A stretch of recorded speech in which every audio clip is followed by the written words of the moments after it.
வணக்கம். இந்திய நேரப்படி இரவு 8:30 மணி செய்திகள். முதலில் ஜிம் தலைப்புச் செய்திகளை காணலாம்.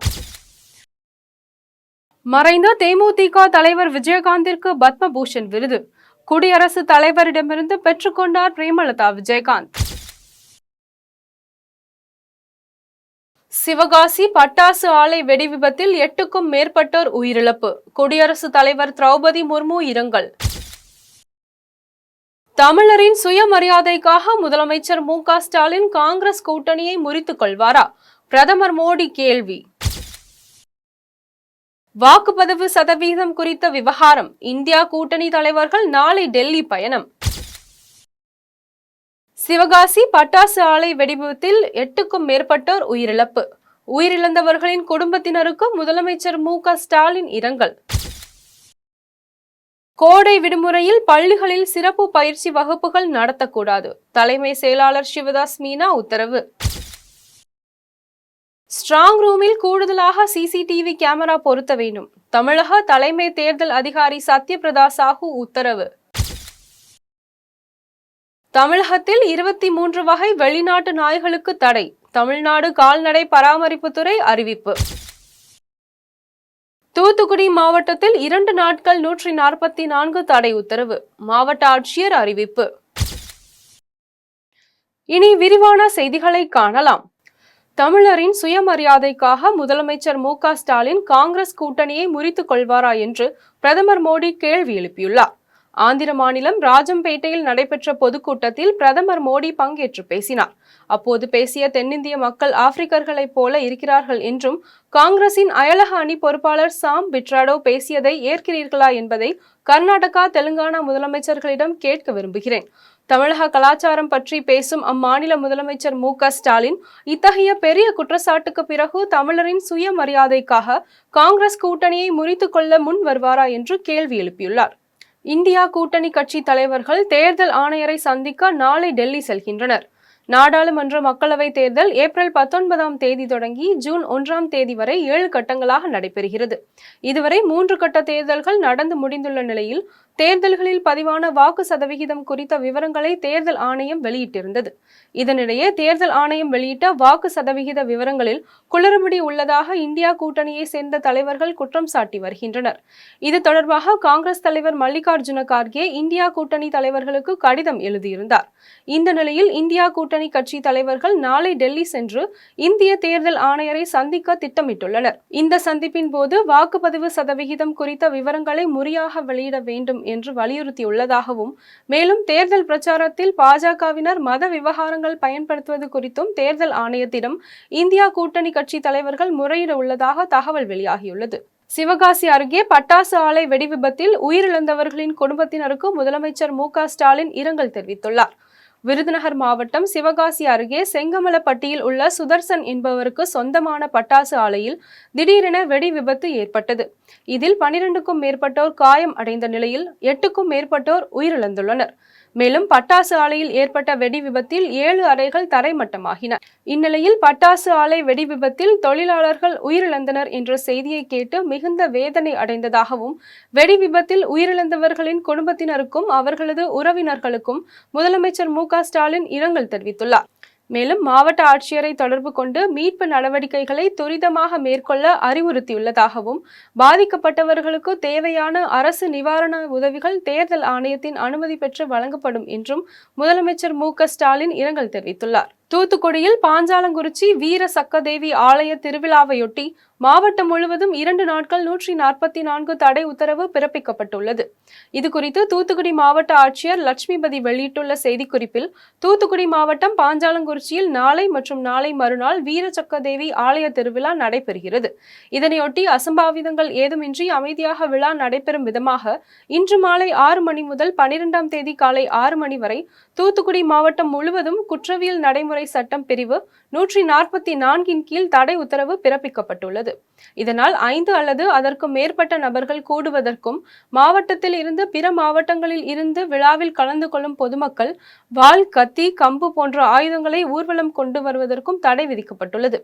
இந்த தடை உத்தரவில் இருந்து பள்ளி மற்றும் கல்லூரி வாகனங்கள், தினசரி வாகனங்கள், அத்தியாவசிய பொருட்கள் கொண்டு செல்லும் வாகனங்கள், சுற்றுலாவுக்காக வரும் வாகனங்கள், சரக்கு வாகனங்கள், தினசரி செல்லும் ஆம்னி பேருந்து ஆகியவற்றிற்கு விதிவிலக்கு அளிக்கப்பட்டுள்ளது. மேலும் இந்த தடை உத்தரவு திருமணம் மற்றும் இறுதி சடங்கு ஊர்வலங்களுக்கு பொருந்தாது என்று தெரிவிக்கப்பட்டுள்ளது. ஓட்டுக்காக அவசியமற்ற இலவசங்கள் மாநிலத்தில் சர்வ நாசத்தை ஏற்படுத்திவிடும் என்று பாஜக மாநில துணைத் தலைவர் தெரிவித்துள்ளார். சென்னை தியாகராய நகரில் உள்ள பாஜக தலைமையகமான கமலாலயத்தில் அக்கட்சியின் மாநில துணைத் தலைவர் நாராயணன் திருப்பதி செய்தியாளர்களை சந்தித்து பேசினார். அப்போது பேசிய அவர், மக்களவை தேர்தல் 7 கட்டங்களாக நடைபெற்று வரும் நிலையில் தென்னிந்திய மாநிலங்களில் தேர்தல் நடைபெற்ற போது மாநிலங்களுக்கு முறையான நிதி பகிர்வு வழங்கப்படவில்லை என்று கூறினார். மேலும் வட மாநிலங்களில் மக்களவை தேர்தல் நடைபெற்று வரும் நிலையில் நிறத்தின் அடிப்படையில் இந்திய மக்களை பிளவுபடுத்தும் வகையில் தென்னிந்தியர்களை ஆப்பிரிக்கர்கள் என்று காங்கிரஸ் கூறியுள்ளதாக தெரிவித்தார். தொடர்ந்து பேசிய அவர் இவ்வாறு தெரிவித்தார். தென்னிந்தியாவை புறக்கணிப்பது போன்ற ஒரு மாயையை உருவாக்கினார்கள். அதே மாதிரி மொழி பிரச்சனையை உண்டாக்கினார்கள். மாநில ரீதியாக, மொழி ரீதியாக பிரச்சனை உண்டாக்கினார்கள். அதன் பிறகு ஜாதி ரீதியாக, அதாவது இடஒதுக்கீடு குறித்தெல்லாம் பேசி ஜாதி ரீதியாக இந்த நாட்டினை பிளவுபடுத்துவது குறித்த பல்வேறு பிரச்சனைகளை எழுப்பினார்கள். அதன் பிறகு இடஒதுக்கீடை ஓபிசிக்களுக்கும் எஸ்சிக்களுக்கும் கொடுக்கக்கூடிய இடஒதுக்கீடை மாற்றி நாங்கள் இஸ்லாமியர்களுக்கு கொடுப்போம் என்று சொல்லி மத ரீதியான பிரச்சனைகளை கொண்டு வந்தார்கள். இப்படி மாநில ரீதியாக, மொழி ரீதியாக, ஜாதி ரீதியாக, மத ரீதியாக இந்த நாட்டு மக்களை, இந்த தேசத்தை பிளவுபடுத்த இந்த இண்டி கூட்டணி முனைந்தது. காங்கிரஸ் அதற்கு துணை.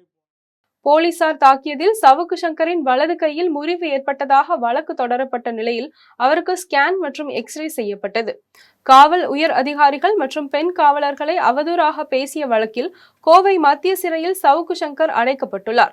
இந்நிலையில் கோவை மத்திய சிறையில் போலீசார் தாக்கியதில் சவுக்கு சங்கரின் வலது கை முறிவு ஏற்பட்டுள்ளதாக நீதிமன்றத்தில் சவுக்கு சங்கர் தரப்பு வழக்கறிஞர் மனு தாக்கல் செய்திருந்தார். இந்நிலையில் மருத்துவ சிகிச்சைக்காக பலத்த போலீஸ் பாதுகாப்புடன் சவுக்கு சங்கரை கோவை அரசு மருத்துவமனைக்கு போலீசார் அழைத்து வந்தனர். அப்போது அவருக்கு ஸ்கேன் மற்றும் எக்ஸ்ரே செய்யப்பட்டது.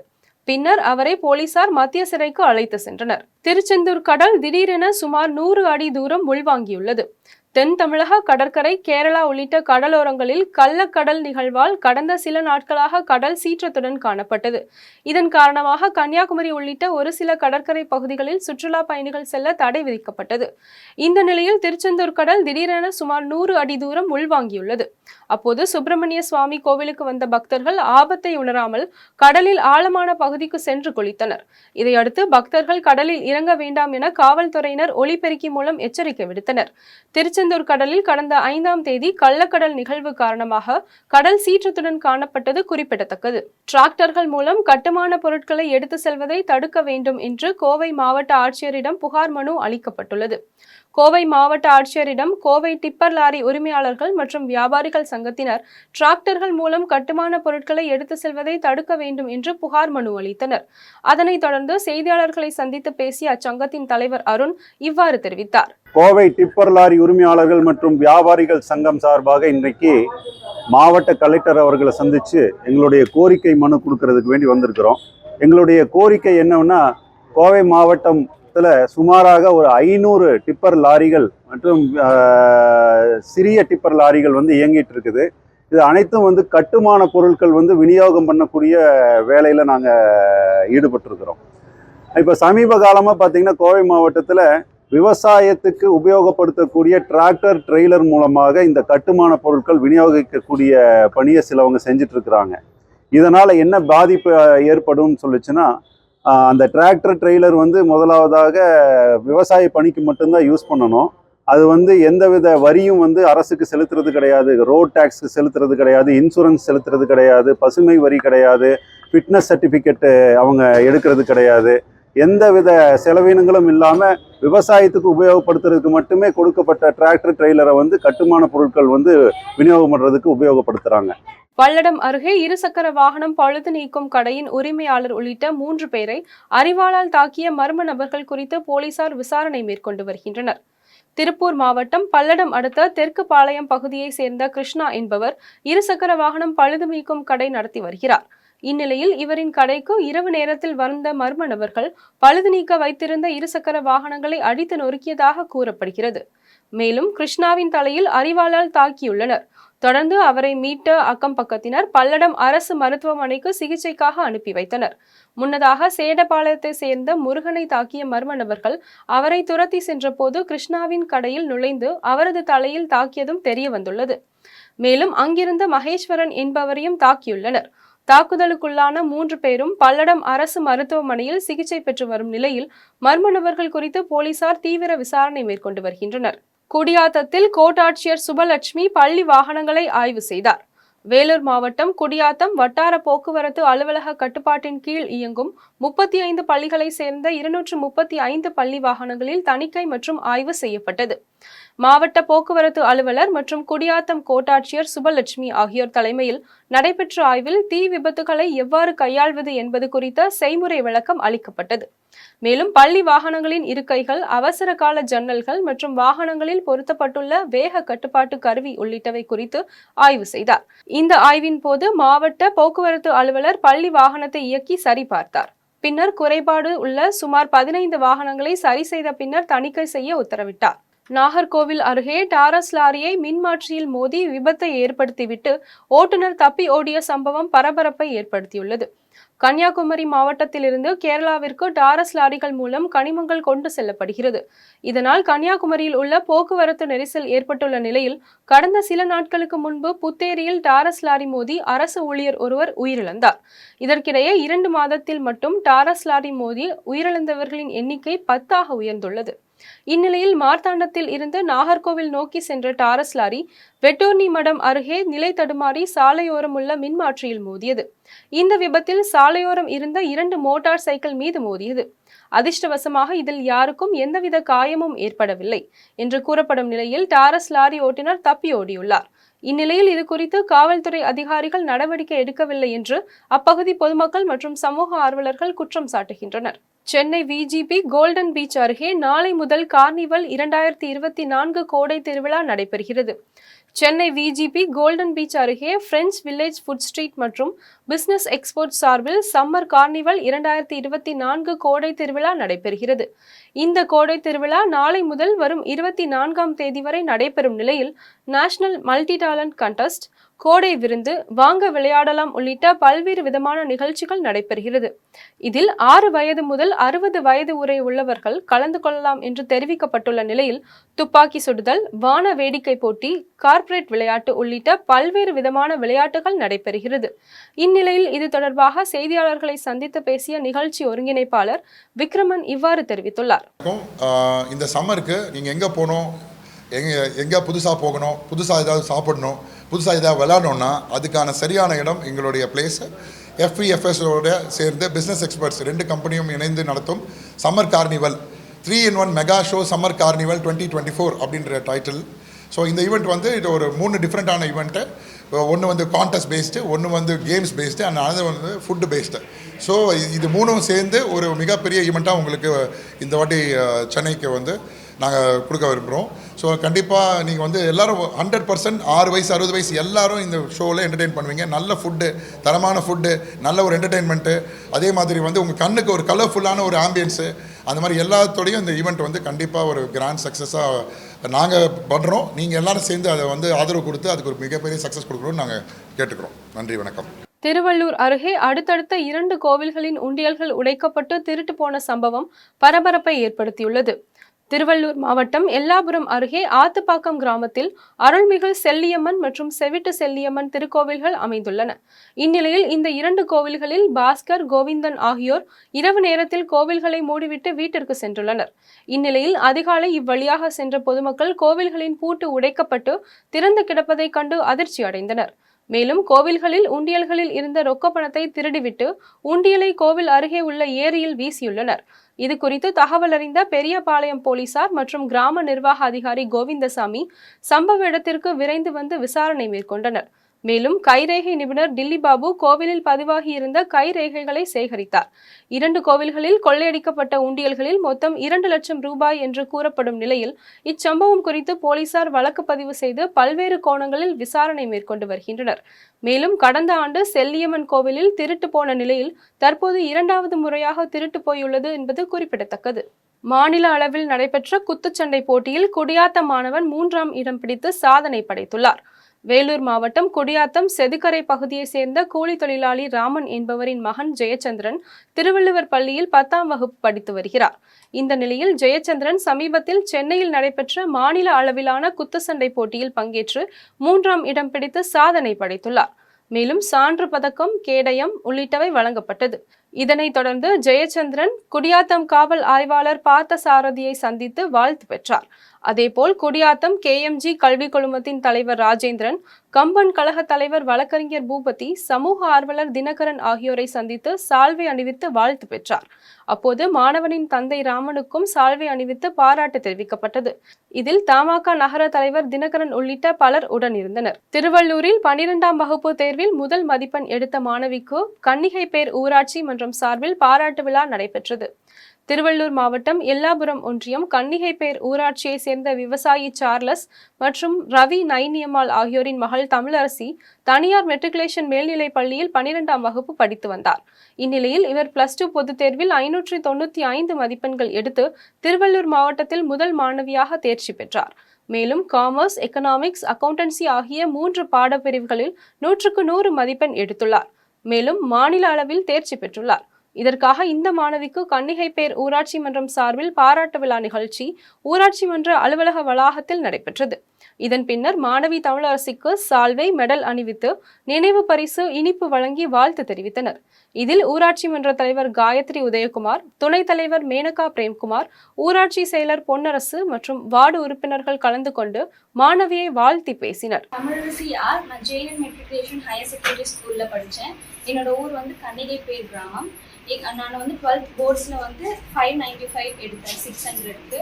இதனால என் பேரண்ட்ஸ்க்கு, என்னோட வில்லேஜில் இருக்க எல்லாருக்குமே ரொம்ப பெருமையாக இருக்குது. எனக்கும் சந்தோஷமாக இருக்குது. ஸ்கூலில் இருக்க மேனேஜ்மெண்ட்க்கு, டீச்சர்ஸ்க்கு, சப்ஜெக்ட் டீச்சர்ஸ்க்கு, ஸ்கூல் மேனேஜ்மெண்ட்க்கு எல்லாருக்கும் ரொம்ப நன்றி. அவங்களுடைய மோட்டிவேஷன், அவங்களுடைய என்கரேஜ்மெண்ட்டால தான் இவ்வளோ மார்க் எடுக்க முடிஞ்சது. இந்த மார்க் எடுத்ததுக்காக எங்கள் வில்லேஜ் பஞ்சாயத்தில் வந்து என்னை ஹானர் பண்ணதுக்காக அவங்களுக்கும் ரொம்ப நன்றி. ராயபுரம் கல் மண்டபம் பகுதியில் மாநகர பேருந்து ஓட்டுநரின் சாமர்த்தியத்தால் தனியார் நிறுவன ஊழியர் காயங்களின்றி நூலிலையில் உயிர் தப்பினார். சென்னை ராயபுரம் ஆட்டுத்தொட்டியை சேர்ந்த அசோக்குமார் என்பவர் வியாசர்பாடியில் உள்ள தனியார் நிறுவனத்தில் பணியாற்றி வருகிறார். இவர் வழக்கம் போல் இருசக்கர வாகனத்தில் மேற்கு கல்மண்டபம் சாலை வழியாக சென்று கொண்டிருந்த போது அங்கு அறுந்து கிடந்த ஒயர் வேகமாக சென்று கொண்டிருந்த அசோக்குமாரின் காலில் மாட்டிக்கொண்டது. இதில் தடுமாறிய அசோக்குமார் பேருந்து முன் தடுமாறி விழுந்தார். இதனை கவனித்த பேருந்து ஓட்டுநர் உடனடியாக சடன் பிரேக் போட்டு வண்டியை நிறுத்தியுள்ளார். இதனால் அசோக்குமார் காயங்களின்றி நூலிலையில் உயிர் தப்பினார். இதனைத் தொடர்ந்து சாமர்த்தியமாக பேருந்து ஓட்டிய ஓட்டுநருக்கு அசோக்குமார் மற்றும் பொதுமக்கள் பாராட்டு தெரிவித்தனர்.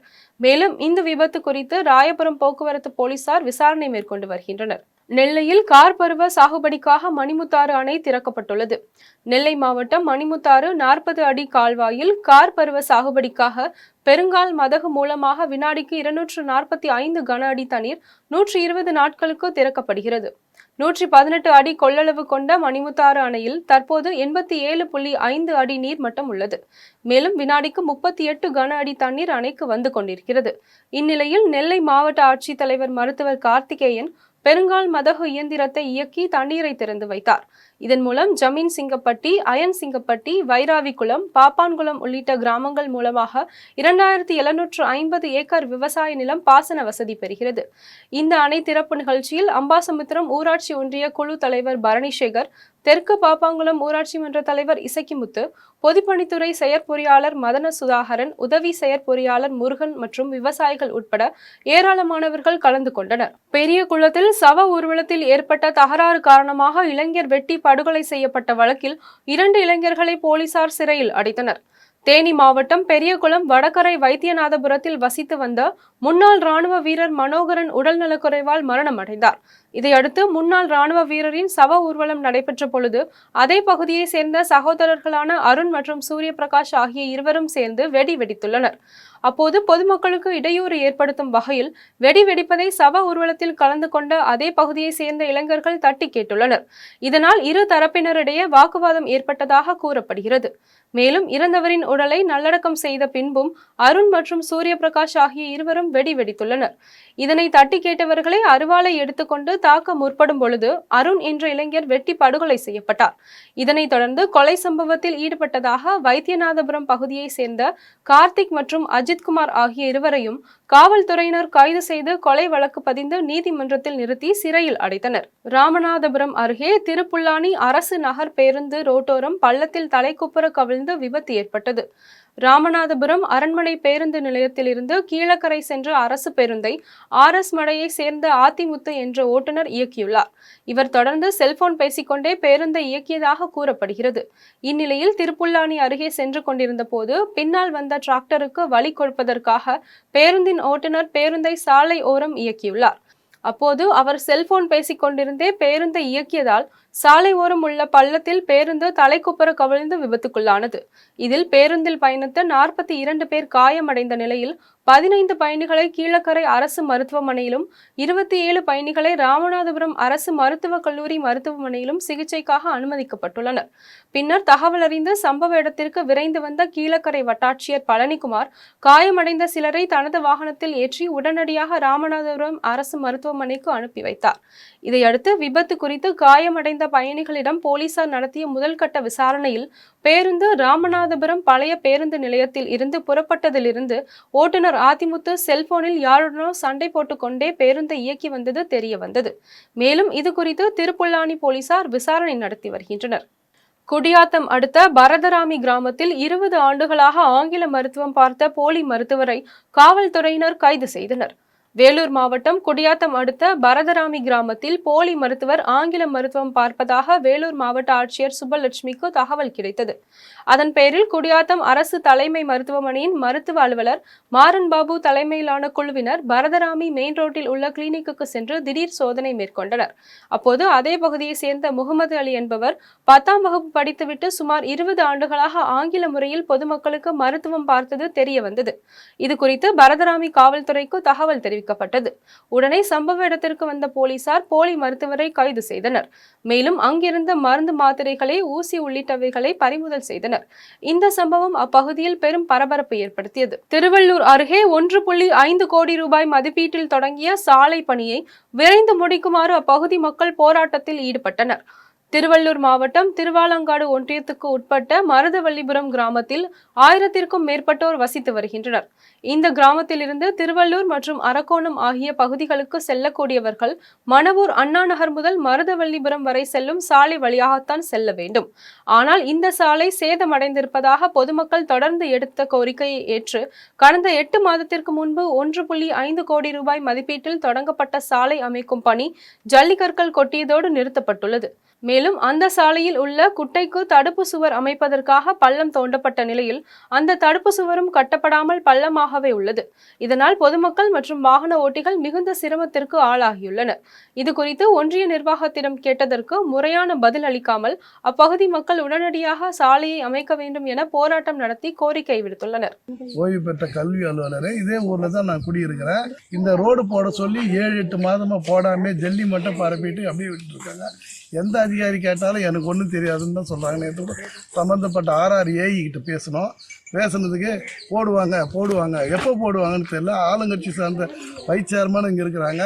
ஒன்றிய செயலாளர்கள் அவங்களும் அரசு மூலமாக முயற்சி பண்ணுறேன்னு சொல்கிறாங்களே தவிர இது வரைக்கும் எந்த நடவடிக்கை எடுக்கல. தொடர்ந்து இந்த பிரச்சனை இருந்தனால மக்கள் வந்து ரொம்ப கொந்தளிப்பை ஏற்படுத்தி திரும்ப இது அப்படியே மக்கள் வந்து மாவட்ட ஆட்சித்தலைவர் சந்திக்கணும், போராட்டத்தை அறிவிக்கணுன்ற மாதிரிலாம் அவங்களுடைய நிலைமை இருக்குது. அது மாதிரி வராமல் இருக்கிறதுக்கு அதிக சம்பந்தப்பட்ட அதிகாரிகள் தலையிட்டு இந்த சாலை திறக்க உடனடியாக முடித்து இந்த ஊருக்குள்ள ஒரே வழி இந்த மருதுவழிப்புறம் மனோர் சாலை மட்டும்தான். அதனால தான் போக்குவரத்துக்கு மிகவும் தடையாக இருக்கிறது.